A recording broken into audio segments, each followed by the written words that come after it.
Hello, everyone. I'm Robbie Swale, and this is the 12-Minute Method podcast. And in this podcast, I'm going to be investigating how we can beat procrastination, be more productive, and finally do those things we have been meaning to do. And in season 1, what that means is I'm going to be reflecting on a number of things that I mostly first wrote about together in one place in the About the Author section of the 12-Minute Method books, in book 1 in particular. These are things that over my life I have procrastinated on, thought I might not get done, and then finally done in the end. And in each episode, I'll spend up to 12 minutes reflecting on one of those things and sharing those reflections with you, hoping to identify patterns, things that you can use, ways that you can finally do the things that you've been meaning to do. Hello, here we are in episode number 14. And it's going to be the final episode of this format, possibly ever, certainly in Series 1.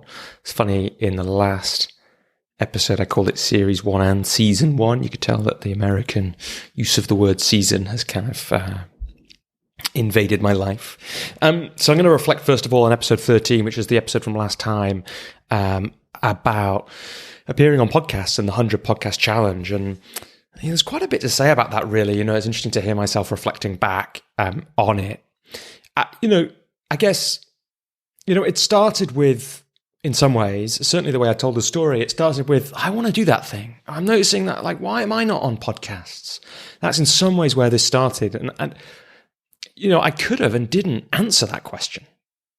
Why them and not me? And there would have been some real answers and some fake answers in there. Some answers that were true wisdom and some answers that were resistance.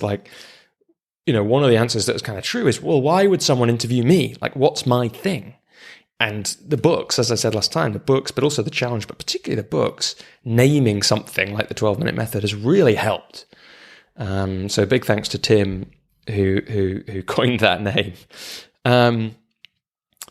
And also the challenge is why not, and also I wasn't asking anyone is partly why not. And so that one I could have hit at any time. And when I kind of, things did change once I had the thought, why am I not appearing on podcasts? Because when Michael's Quarantine Phone Calls podcast launched, Michael Chaffin, who I mentioned last time, and who, again, I've been on one of his shows as part of the podcast challenge, when I saw that on the old Forward Link platform, which is part of Seth Godin's Akimbo community, I thought, ooh, yeah, I'll pick myself for that. That's kind of Seth Godin thing to do. But I could have also, and then I did get some invitations, and I said yes because I was like, oh, I want to do that. But I had to notice that I wanted to do it in some ways to get ready for that thing. It's just worth saying again that the challenge really helped me, get creative, and we'll come to that in a sec. That's in a way what this episode is about, but it also helps me get out of my own way. And it helps me ask for help. Get out of my own way is say yes to stuff. I just have to say yes. I love that thing of being in a challenge. Same with my invitations challenge and my coaching business. Of if I'm really playing this game, which the challenge is a game, right? If I'm really playing, I'm going to have to do this, right? If I'm really going to try and get 100 podcasts, I have to say yes to all of them. And that meant that there were a couple there's one I've done already and one that's coming up where I got coached. I got coached on one, for example, on Gabriella Blandy's YouTube channel. And I loved the interview I did with Gabriella. I was a bit less thrilled about the idea of being coached by her, just 'cause it didn't feel right. I'm quite selective about who coaches me and when. And I never, but I was like, well, if I want to get to my 100, I have to say yes. And, it's not, I don't know if, I have had one person who reached out to me who said, I heard that and it really touched me. And that's great. And I don't know the impact of the coaching on me, and I don't know the impact of seeing it on others. But it's there and it's made now. And I have to ask for help. And that's another thing that really holds me back from doing the things that I want to do, right? One of the things Robert Holden says is the next level of success requires a new level of partnership. And since I heard him say that and really bought into it last year, I've been thinking about it a lot.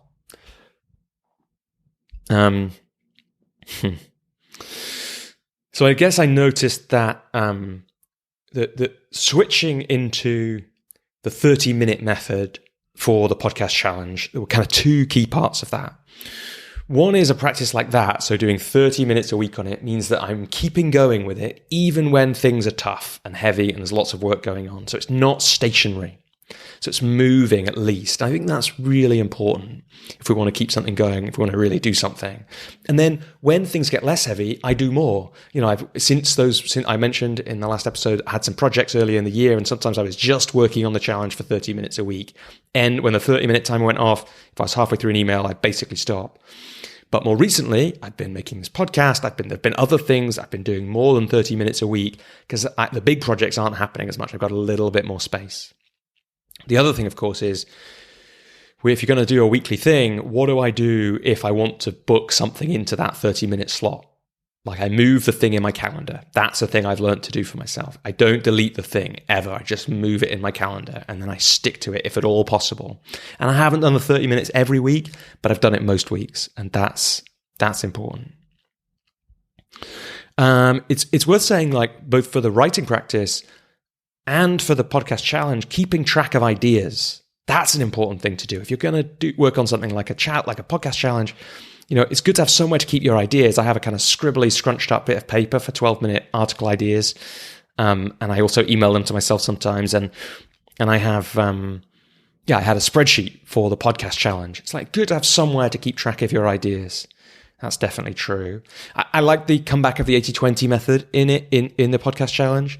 Like all the prep I was doing and the worrying I was doing. Well, 80-20, remember, at least 80% of the impact comes from 20% of the effort. And the prep for appearing on podcasts as a guest was not the 20% that made it a really effective guest appearance, right? Being present and reflective, much more so.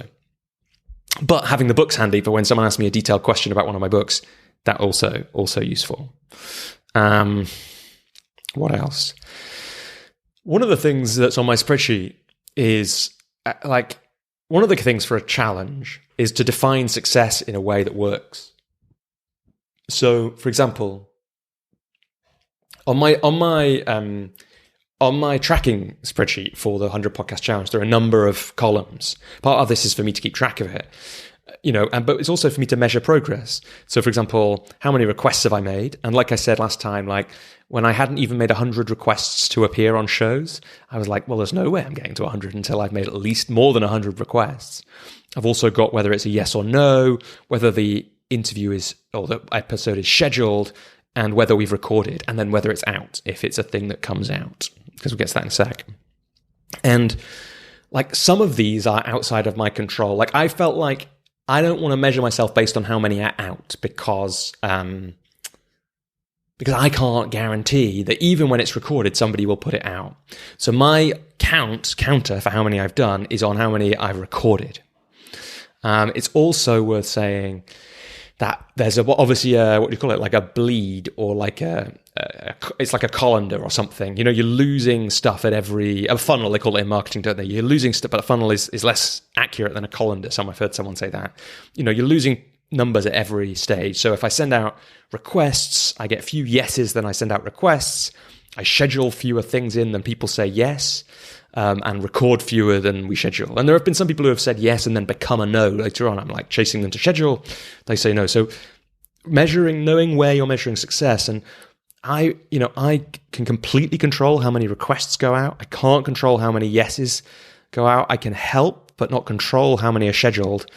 And I can help but not control how many are recorded. So for me, it's send out the requests and measure the success really on schedule and particularly recorded. And we'll see at the end of the year, we'll see if I haven't got to 100 recorded, but I've got 100 scheduled, that'll be a success, right? And I'm already scheduled a couple into January because people can't fit them in already. So they feel like part of the success, even though they're not part of the, they're not actually recorded yet.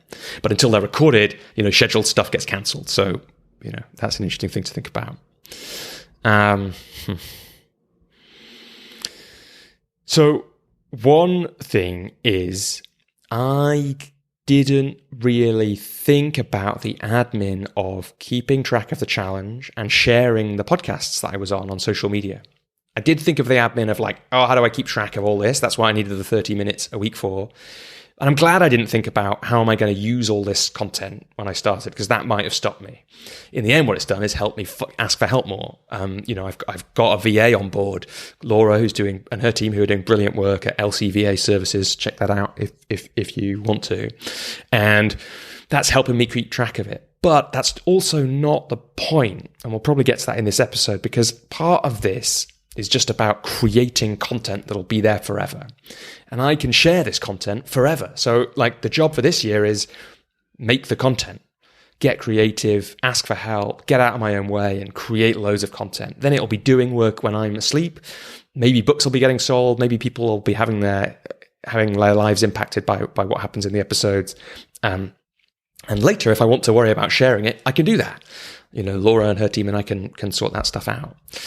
Or maybe I'll get somebody else to help me with all that. And the other thing to think about just with the challenge that I didn't say is, what counts as a podcast? I had to think about that at some point. So it's like, well, actually, I get to choose. Like, what's this about? It's about telling the story of the 12-minute method. So does an event count? Yes. Does like somebody's YouTube channel count? Yes. Is it okay if it isn't recorded? Yes, I think so, because I don't know how many people listen to a podcast. But I do know that if I'm at an event, some people are definitely listening, or they're definitely there anyway. So those are a few things. And then the last thing that the last couple of things that come to my mind when I think about this are something about the podcast challenge felt really on message for the 12-minute method, because podcasters they all know the feeling, the creative challenge feelings. They know the procrastination. They know how scary it is to launch a podcast. And they've made something. They've made something often really amazing, and I've loved it. I recorded one the other day with a guy called Ian Drudy. Hopefully it'll be out soon. And it's just like, I loved speaking to Ian because he was right in the middle of the creative process. And so there's a way in which, for some of the podcasters, I'm helping them, or talking about the ideas really is useful to them as well as being useful to their listeners. But also it's on message because I love people, ordinary people who make cool things. And podcasts are mostly really cool things. The last thing that's worth saying for anyone who wants to appear on podcasts is, to me, it's still surprising that a lot of people who didn't really know me said yes. And that probably means they'll say yes to you if you ask them as well. Okay, my voice going a bit. I should have got more water, but we're away now. We're going. So I'm going to set my 12-minute timer. Again, it's on the Fitbit still because I don't have my nice beepy timer near me.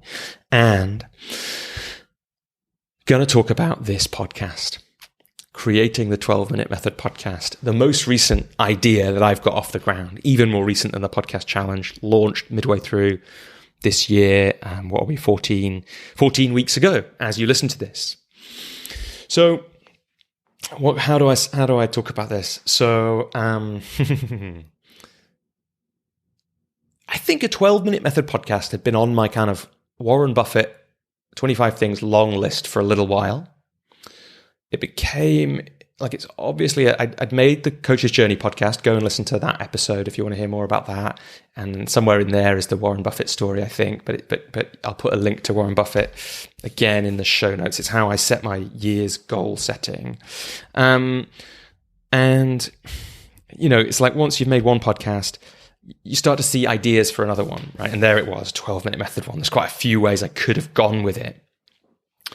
But then what happened was I was being interviewed by Kat Preston, who I mentioned in the last episode. So it's quite early in the challenge. I think it's number 7, 7 or 8 or something like that on the 100 podcast challenge.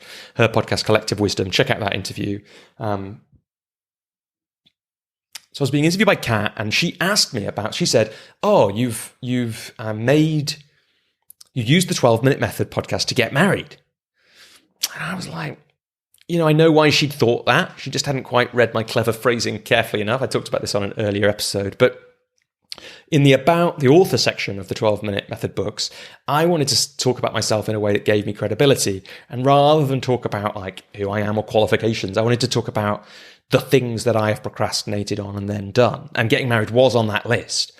So when Kat asked that, sometime during that call or I think after it, I thought, I could and perhaps should share those stories. Because what I'd said in it was, here are some things I've beaten procrastination to do, not here are some things I've explicitly used the 12-minute method to do. And I thought I could share those stories. And originally the idea was, well, maybe I should make a video to go on my YouTube channel about each of the things on that list. And I didn't do that for a while, but it went on my 100 podcast challenge ideas spreadsheet. because I hadn't set the rules of the 100 podcast challenge that it had to be somebody else's podcast, because it wasn't really about, it wasn't about getting someone else's audience or anything like that, the challenge. It was about, how do I make it more likely that people hear about ideas from me that help them do the things they really want to do and have been meaning to do for a long time. And I get that beautiful, I've been wanting to do this for a long time, and I came across your work, and now I've finally done it. Real success that I talked about in the last episode. And then I think probably the next key idea in the story was, or moment in this story, was that I went, as part of I got an invite, a cold invite to the podcast show 2022, which was the first attempt, I think, in the UK to get together the podcasting industry for a kind of industry show. And I got it probably because I'm listed somewhere on Apple Podcasts or something like that, and someone had bought a mailing list. And I decided to go because of the challenge, and because it was the end of COVID, and lockdowns were ending, and I wanted to go to some in-person events. And I went to that, and one of the things that happened there was I got a sense of the podcasting industry growing, and I also got a sense of the possibilities for podcasts, really. And I kind of thought then, I heard a talk by the guys, some people from Anchor, which is linked to Spotify, and I thought, maybe I should make a podcast that uses those. And I'd kind of my thinking, I think, had moved on a little bit by then to be, okay, it's maybe the 12-minute method podcast should be a thing I make this year. So yeah, I got creative, right? Because of the show, because of the challenge. I kept looking at it, and I'm going like, I can't remember when I started it. I think I was at number 40 or something. I was like, if by the end of the year I'm going to do a bunch of 12-minute method podcasts, I need to start soon. And also that will help because it'll get me moving again on the numbers, which had stalled a little bit. And it'll also help me sort of bulk out that challenge and make me feel better about it. And also it'll help me... oh no, I've turned off the timer midway through. Okay, wait a second. I'm going to pause and see if I can work out how many of my 12 minutes I've done. Okay, so important that you get to hear the reality of working with a timer, or without my real timer, without my tools. So it's going again now. I think this section will be about 12 minutes.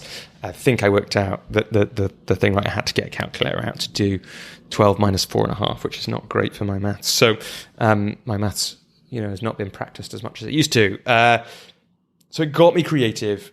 And I was like, I better get going on this because otherwise I'm never going to get to the 100. If I don't add some things into this, I need to take back control. I need to do the things that I can do. And again, what can I do? Well, I can focus on... I can focus in the 12-minute method, in the 100 podcast challenge on sending out requests. And I can also, totally within my control, is to make content, right? Is to make this podcast, is to use the challenge as an excuse and a catalyst to finally make a 12-minute method podcast. And I thought, so then, I did a few things. So I thought, how can I make this a real 12-minute method on brand podcast? Well, obviously it needs to be all done in one take, essentially, apart from when you mess up your timer. That was a thing I had from the start. I was like, I want to set a timer at some point as part of it. It didn't quite feel like I wanted to do 12-minute episodes. But it was like, it could be something about that. That's what I had at the start. I was like, for some reason I had this idea at the start, it'd be fun for me to do the music, partly because getting permission to use music for the coach's journey was a real faff, even though it was my friend Will's amazing music.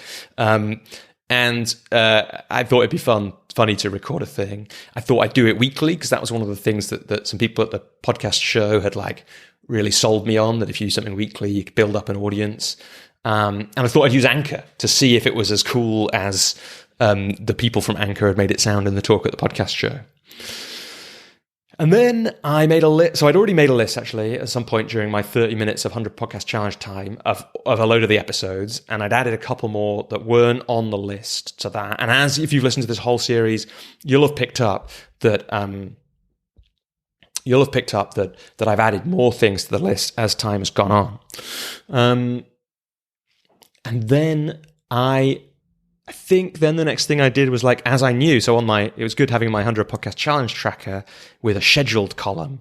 I needed to boost that, I needed to boost that number as well. So do I schedule in these episodes? And I think I started to do that. I scheduled in some time or a day where I didn't have anything in. I often keep Fridays or part of them free for working on creative projects that aren't coaching and things like this, working on my my top 5 Warren Buffett things for the year. And and at some point I did that. I set aside time to record a little trailer, which you might have listened to, and the music, and like set it up ready for episode 1, I think is what I did. And it took me ages. It was kind of, on some levels, it was quite a relief, because I really felt the pressure. I felt the resistance. I felt all that discomfort that I used to feel with every 12-minute article. And in a way, you know, telling the story of the 12-minute books a lot on the podcasts that I was appearing on, I'd started to worry a little bit. Was that real? Because it feels like so long ago that I'd felt that real pressure. So recording the kind of, it took me like 2 hours, maybe more, to like record the guitar bits. And some of it was technology problems, and I couldn't get my like external sound card thing that I've had for years to work. And I had to record it using my podcast mic, which I knew didn't sound as good. And it was all my old perfectionism stuff came out. And it felt uncomfortable, really uncomfortable. It's like, what a relief. All that story I'm telling about the 12-minute method is true. That's one of the things that I thought. And then I basically thought about how to make the show. And I thought, well, look, I want to set it up to be as easy as possible for me to record. And I tried to do it with Anchor, but I couldn't. I thought that I'd be able to make it in a super simple way, because my friend Alex Swallow with his podcast said it was really easy. He was a no, by the way. That was a gutting moment when I asked him, can I do an episode of your podcast? And he was like, no. But he said he did his on Anchor, I think, and it was super easy, just like, but I didn't quite like the fades. I couldn't get it right. So I'm doing it in Audacity, which I learned about and talked about a bit on the Coach's Journey episode. But I set it up to make it as easy as possible to record an episode in that that's one of the things I tried to do at the start. And then I realized like I needed to make it, one of the things that I wanted to do, I think this was to get through my resistance, was to like make it an investigation for me. I was like, why am I doing it? And I don't think I consciously thought of this, but as I've been through this podcast, like I made it like a success for me will be learning about how I have finally done the things that I wanted to do. Now, I wanted to make that for people who are listening, but it also helped that I could, like, I don't know who's going to listen. So if I make it that for me, then it's a success, whatever happens, because I'm learning. And that's where the format essentially came in. I was like, it's going to be a one-take thing. I'm going to want to listen back once, and maybe I'll listen back just before I record the next one so that they kind of build on each other. And I don't know how successful that has been as a listening experience, because I've had amazingly little feedback on this, apart from some nice feedback from Damon, from Neil, from Ellen, and I think, and a couple of other people, although, sorry if I've forgotten your name. My dad was one of them. Thanks, Dad. And thank you for everybody who's listened, because it's amazing that people are listening to this. And also, if you've got some feedback, or it's had an impact on you in some way, let me know, because that's part of what helps me keep going. What else do I want to say? I mean, it feels like this one's rich, and I'm not sure it's going to get a wrap up in the way, like a reflection next time in the way they mostly do. But what else do I want to say about it? I mean, I guess like partway through, I was like, not many people are listening. And here's a bit of the thing from the challenge. Generally, creating a lot of content, like the 100 Podcast Challenge has created an enormous amount of content for me. And it's quite hard to keep on track of sharing that. So I haven't even shared the episodes of this very systematically. I haven't done like a social media post about each one. And yet there are still people listening. But what that tells me is that in the long term, that this is really about the long term for me. It's about learning. And I'm sure there'll be like, I'm thinking I'll be able to do an article about everything I learned from this. What makes up the qualities of things that I want to do. This is like a research project. That's something I learned about years ago from Rich Litvin. A way to like define success in a way is to make it a research project. And it's also a thing for people to get to know me. Like, it's not about how many people are listening. But I've had to tell myself that, because I've been like, oh, why I'm not sharing it enough and all that kind of thing. And can people find it? Does anyone know it's there? All that kind of stuff's been going on. You know, and there are some, you know, there's a nice number of listeners, but it's tens, not hundreds so far to each episode. And is it a waste of time? It's like, for me, I have to detach from the outcome, like always. Oh, there's the 12-minute timer, or the 7.5-minute timer for the second part of it, just gone off. For me, it's about creating something. The way that I get through all that worry about, am I doing it right, is to make something so that in the longer term, people can get to know me. I want something so that people who have read the books can get to know me a bit better, or people who haven't read the books can find it and then maybe read the books and get to know me a bit better, or people can just, use it, see it's there, connect to me. It's not about numbers of listeners. It's, like the old wisdom of David Gemmell, insight from Inga's coaching in that I talked about in episode 2. If one person gets something from each episode, that's amazing. And I know this is a chapter in 12-Minute Method, book 4, How to Share What You've Made, which will be out in December 2022. I know if one person will be changed by it, right? Me. And if one other does, then that's even better. So yeah, I did that format. You know the format because you've listened, which is reflect, talk for 12 minutes. Here we are. I learned as I went. I got some great feedback from, I'm going over the 12 minutes now. I don't care. It's the last episode of the series. I got some great feedback from Damon early on. He was like, I'm not getting it. He thought it was because he was new to my work and maybe he hadn't read the books, I think. And this is Damon Mitchell. Thanks, Damon. And so that meant I put in some of that in episode 2 or in episode 3. I can't remember. I gave a bit more background. But I've learned as I went, and I've added episodes in as I went, and that's been perfect. And then here we are at the end of my list of projects that I've come up with that I've wanted to do for a long time or thought about doing and finally done. And they're the things, including this one, that make me look productive, I think, even though I sometimes feel like I'm not productive in the way that I thought I am. And that's quite important because I am undoubtedly productive, right? I have this year, I've had 2 podcasts, released 4 books, within about a 12-month period, had a coaching business, done a load of talks, and appeared on 70-something podcasts already. And that's productive. But I've also had 1 day a week with my daughter. I finish work at a reasonable hour, and I am exhausted at the moment because we're in the middle of moving house and it's quite stressful, but I'm not burnt out. So it's like a very interesting kind of productive. And I think that is worth saying something about.